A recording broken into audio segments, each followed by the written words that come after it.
Si las guerras se analizaran objetivamente, o sea, si se analizaran con la relación costo-beneficio, cuánto obtuvo un bando y cuánto tuvo que poner, cuánto perdió para obtener eso que logró en los campos de batalla, si las guerras se evaluaran respecto a los objetivos trazados inicialmente y a los que finalmente se lograron, se podría decir que este 2023 concluye con una derrota de Vladimir Putin, a lo sumo con algo parecido a un empate, pero nunca como una victoria del presidente de Rusia. Sin embargo, planteadas las cosas como están, teniendo el régimen ruso las características que tiene, una autocracia donde no existe una evaluación objetiva, ni una posibilidad de crítica, ni siquiera una competencia electoral donde realmente la sociedad pueda expresar lo que premia y lo que castiga. Bueno, es posible en esos términos evaluar que a este 2023, en la guerra de Ucrania, es Vladimir Putin quien termina con ventaja y es Volodymyr Zelensky, el presidente ucraniano, quien termina en desventaja. La ventaja de Putin no es respecto al objetivo que se había planteado y al cálculo que había hecho respecto a esta acción bélica que emprendió al invadir el país vecino. No pudo anexar la mitad de Ucrania como se proponía inicialmente, colocando un régimen títere en Kiev, convirtiendo a Kiev en una versión actual de lo que fue Vichy durante la Segunda Guerra Mundial, cuando el mariscal Philippe Pétain puso la capital en esa ciudad francesa y encabezó un régimen títere manejado desde la Alemania nazi. Algo así pretendía Putin, anexar la mitad del territorio ucraniano a Rusia y dejar la otra mitad con una pseudo independencia, pero bajo control ruso a través de un régimen títere. No pudo hacer eso. Tampoco pudo evitar que la OTAN crezca en las fronteras de Rusia. Fue uno de los argumentos que planteó al iniciar la invasión a Ucrania. El objetivo era evitar que la Alianza Atlántica cercara a Rusia creciendo en sus fronteras.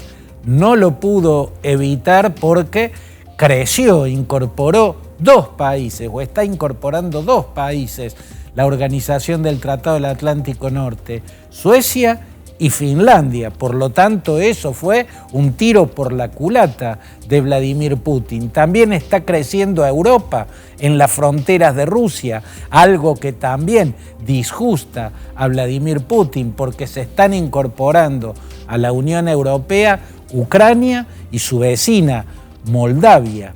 2 países se incorporan a la Unión Europea. Es más lo que va a crecer la Unión Europea, es más lo que va a crecer la Alianza Atlántica incorporando a Finlandia y a Suecia, que lo que está logrando crecer territorialmente Rusia a partir de los territorios que está logrando ocupar y mantener bajo su ocupación.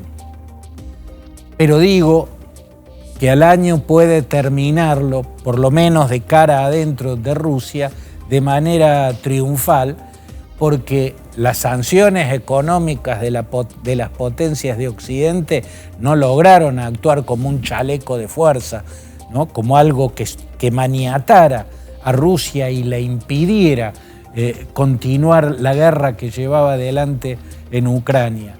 Las sanciones no lograron lo que pretendía Occidente que lograran. También se sobrepuso a la rebelión de Yevgeny Prigozhin, el dueño y líder del grupo Wagner, esta organización paramilitar, esta empresa de mercenarios que logró Las victorias más significativas que ha tenido Rusia en el escenario ucraniano fue el grupo Wagner, el que recuperó para Rusia la ciudad de Bakhmut, que había sido reconquistada por los ucranianos. Pero a renglón seguido viene la pelea de Prigozhin con los jefes militares del ejército ruso, de las Fuerzas Armadas rusas, su enfrentamiento con el ministro de Defensa de Rusia y su rebelión y el avance de sus tropas rumbo a Moscú. Bueno, logró sobrevivir el régimen de Vladimir Putin a la rebelión del grupo Wagner, que parecía que iba a descomponer militarmente a Rusia y la iba a destartalar como organización en el frente de guerra en Ucrania. Eso finalmente no ocurrió. Incluso Putin terminó eliminando, porque seguramente el avión donde iba Prigozhin cayó en territorio ruso porque Vladimir Putin hizo que ese avión caiga, o sea, terminó haciendo con Prigozhin lo que hizo con todos los que lo desafiaron,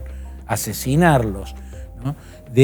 Además, el sistema de fortificaciones y de campos minados con que blindó el territorio ocupado por Rusia en el este y en el sur, en la península de Crimea, logró impedir o frustrar la tan mentada contraofensiva lanzada por el ejército ucraniano, ya muñida finalmente con los tanques Leopard que recibió de Alemania, los tanques Challenger que recibió de Gran Bretaña y los Abrams, los poderosísimos tanques norteamericanos que le llegaron a los ucranianos.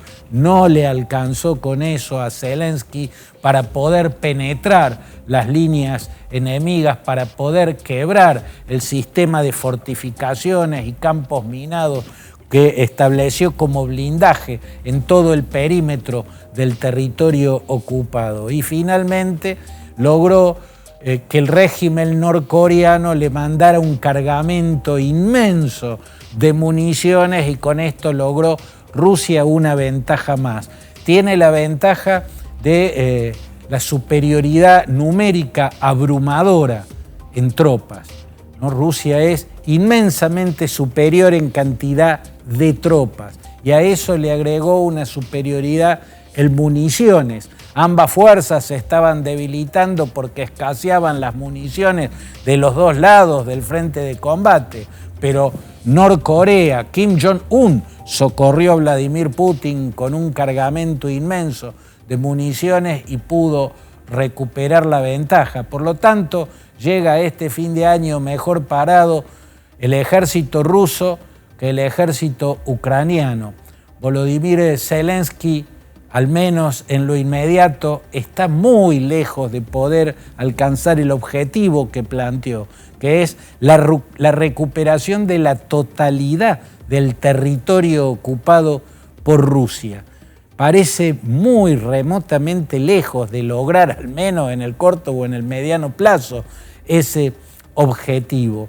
Además, ese objetivo se aleja aún más si uno tiene en cuenta que hay una fatiga en las potencias occidentales respecto a seguir asistiendo con municiones, armamento y fondos, dinero, al gobierno ucraniano para que mantenga sus fuerzas militares en actividad y a la ofensiva. El fracaso de la tan anunciada contraofensiva ucraniana ha aumentado esa fatiga, desganado aún más a las potencias europeas, donde además crece la influencia de Víctor Orbán, ese presidente de Ucrania que es más pro-Putin que pro-Ucrania, que está más del lado de Putin y del lado de Rusia que del lado ucraniano en esta guerra, a pesar de que su país pertenece a la Unión Europea. Ganaron líderes del mismo signo de Orbán en la República Checa, en Eslovaquia, o sea, va creciendo el frente anti-Ucrania dentro de la Unión Europea. Y a eso se suma que los republicanos en el Congreso de los Estados Unidos trabaron totalmente el paquete de ayuda que necesita desesperadamente Ucrania para mantener su ofensiva en funcionamiento. con el paquete de ayuda norteamericana absolutamente trabada por los republicanos en el Congreso y con las encuestas diciendo que es posible que gane Trump las elecciones del 2024, más se pierde la posibilidad de que Estados Unidos vuelva a asistir, como lo ha estado haciendo hasta ahora, al ejército ucraniano. Por lo tanto, el que llega con más ventaja no es Volodymyr Zelensky, sino Vladimir Putin. Aunque si se hace la ecuación costo-beneficio, si se tiene en cuenta cuál era el objetivo que pretendía y cuál es el que está logrando, lo de Putin es una derrota. A lo sumo, un triunfo pírrico, pero en un régimen autocrático, no tengan duda, se está presentando como el gran triunfador.